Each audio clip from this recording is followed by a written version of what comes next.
Hello farmers, இன்னைக்கு வீடியோவில் எதை பற்றி போகிறோம்னா ஏஎல் பிராண்டை சேர்ந்த என்கவுண்டர் அப்படிங்கிற ஒரு பூச்சிக்கொல்லியை பற்றி தான் பார்க்க போகிறோம். ஃபஸ்ட்டு இந்த பூச்சிக்கொல்லியில் நன்றி அப்படின்னு பார்க்கும்போது எமமிடின் பென்சோயிட் 3%, தயாமெத்தாக்சம் 12%, WG ஃபார்மெட்டில் இருக்குது. அதாவது வாட்டர் டிஸ்பர்சிபிள் கிரானுல்ஸ்னு குறிப்பிடக்கூடிய நீரில் கரையக்கூடிய குறுநீர் வடிவிலான பூச்சிக்கொல்லியாக வந்து இது இருக்குது. நெக்ஸ்ட் இந்த பூச்சிக்கொல்லி பயன்படுத்த மூலமா சாரஞ்சம் பூச்சிகள் புழுக்கள் இந்த ரெண்டையுமே சேர்த்து அழிக்கலாம். என்னென்ன பூச்சிகள் புழுக்கள் அழிக்கலாம் அப்படின்னு பார்க்கும்போது வால்பேன் தாக்குதல், இலைதத்த பூச்சி தாக்குதல், வெள்ளை ஈக்கள் தாக்குதல், அஸ்வினி பூச்சி தாக்குதல், மாவு பூச்சி தாக்குதல் என சாரஞ்சம் பூச்சிகளை வந்து நம்ம பிரத்யேகமாக கட்டுப்படுத்தலாம். அண்ட் அதே மாதிரி புழுக்கள்னு பார்க்கும்போது பயிர்களை சேதப்படுத்தக்கூடிய இலைகளை அறுத்துண்ணக்கூடிய புழுக்களாக இருக்கட்டும், இலை சுருங்க புழுக்களாக இருக்கட்டும், பச்சை புழுக்களாக இருக்கட்டும், காய் புழுக்களாக இருக்கட்டும், மொட்டு புழுக்களாக இருக்கட்டும், தண்டு புழுக்களாக இருக்கட்டும், இந்த மாதிரி புழுக்கள்னு பார்க்கும்போது எல்லா வகையான புழுக்களையுமே நம்ம வந்து கட்டுப்படுத்தலாம். ஸோ இதில் இருக்கக்கூடிய இந்த 2 மூலக்கூறு எமமிடின் பென்சோயிட் வந்து புழுக்களை பிரத்யேகமாக அளிக்கக்கூடியது, தைமெத்தாக்சம் அப்படிங்கிறது வந்து சாரஞ்சம் பூச்சிகளை பிரத்யேகமாக அளிக்கக்கூடியது. ஸோ இந்த ரெண்டுமே இதில் இருக்கிறதுனால இந்த 2 சாரஞ்சம் பூச்சிகளையும் அரித்துண்ணக்கூடிய புழுக்களையும் சேர்த்து இந்த பூச்சிகளை வந்து கட்டுப்படுத்தும். நெக்ஸ்ட் இந்த பூச்சிகளோட டோசேஜ் பார்க்கும்போது 1 லிட்டர் தண்ணிக்கு 0.3 கிராம்லேருந்து 0.75 கிராம் வரை பயன்படுத்தலாம். ஸோ இந்த 0.75 அப்படிங்கிறது வந்து ரொம்பவே மேக்ஸிமம் லிமிட்டு. ஸோ நீங்கள் வந்து முடிஞ்ச அளவு 0.3 கிராம் அப்படிங்கிற அளவில் ஃபஸ்ட்டு பயன்படுத்தும் போதே உங்களுக்கு வந்து ரிசல்ட் கிடைக்கும். இந்த பூச்சிகளில் இருக்கக்கூடிய 2 மூலக்கூறு சேர்ந்த எந்த ஒரு பூச்சிகளையும் நீங்கள் இதுவரை பயன்படுத்தாமல் இதை பயன்படுத்தும் பட்சத்தில், ஸோ ஆல்ரெடி இந்த 2 மூலக்கூறு வந்து நீங்கள் தொடர்ச்சியாக பயன்படுத்தி ரெசிஸ்டன்ஸ் ஏற்பட்டிருந்தது அப்படின்னா அப்போது வந்து இதில் அதே மூலக்கூறு இருக்கிறதுனால ரிசல்ட் வந்து கிடைக்காம போகிறதுக்கு வாய்ப்பு இருக்குது. ஸோ நீங்கள் வந்து ரொட்டேஷனில் பயன்படுத்தும் போது புதிதாக பயன்படுத்துகிறீங்கனாலோ இந்த பூச்சிகள் வந்து சிறப்பான ரிசல்ட் கொடுக்கும். அண்ட் இது வந்து தொடர்ச்சியாக பயன்படுத்துறது வந்து நல்லது கிடையாது. முடிஞ்ச அளவு நம்ம ரெகுலராக குறிப்பிடக்கூடிய 2 அல்லது 3 ஸ்ப்ரே மட்டும் கொடுங்க.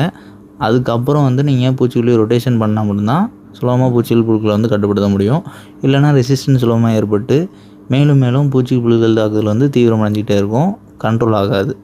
ஸோ இதோட டோசேஜ் வந்து நம்ம ஃபஸ்ட்டு குறிப்பிடக்கூடிய 0.3 வந்து இனிஷியலாக பயன்படுத்துங்க. உங்களுக்கு ரொம்பவே தீவிரமான பூச்சி தாக்கல் இருக்கிற பட்சத்தில் நீங்கள் வந்து 0.5 கிராம் அப்படிங்கிற அளவில் கூட பயன்படுத்தலாம்.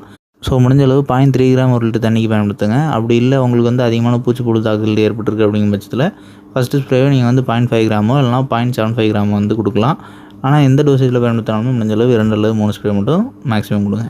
அண்ட் இந்த பூச்சிகள் வந்து இந்த மாதிரி செயல்படக்கூடியது அப்படின்னு பார்க்கும்போது இது வந்து புழுக்களுக்குன்னு பார்க்கும்போது ஒரு 50% கான்டாக்ட் ஆக்ட் ஆகும்னு குறிப்பிடலாம். அதாவது 100% கான்டாக்டால் மட்டுமே செயல்படக்கூடிய பூச்சிகள் கிடையாது.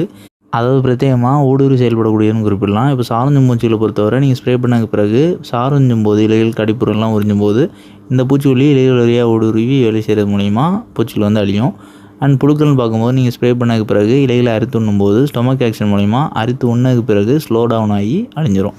நெக்ஸ்ட் இந்த பூச்சிகளோட ஸ்ப்ரேயிங் இன்டர்வல்னு பார்க்கும்போது இது வந்து நம்ம நார்மலாக 10லேருந்து 14 நாட்களுக்கு ஒரு முறை பயன்படுத்தலாம். தீவிரமான பூச்சிப்புழு தாக்குதல் இருக்கும் பட்சத்தில் ஒரு வாரத்துக்கு ஒரு முறை நீங்கள் வந்து ஸ்ப்ரே பண்ணலாம். இதனால் பயிர்களுக்கு எந்த ஒரு பாதிப்பு ஏற்படாது.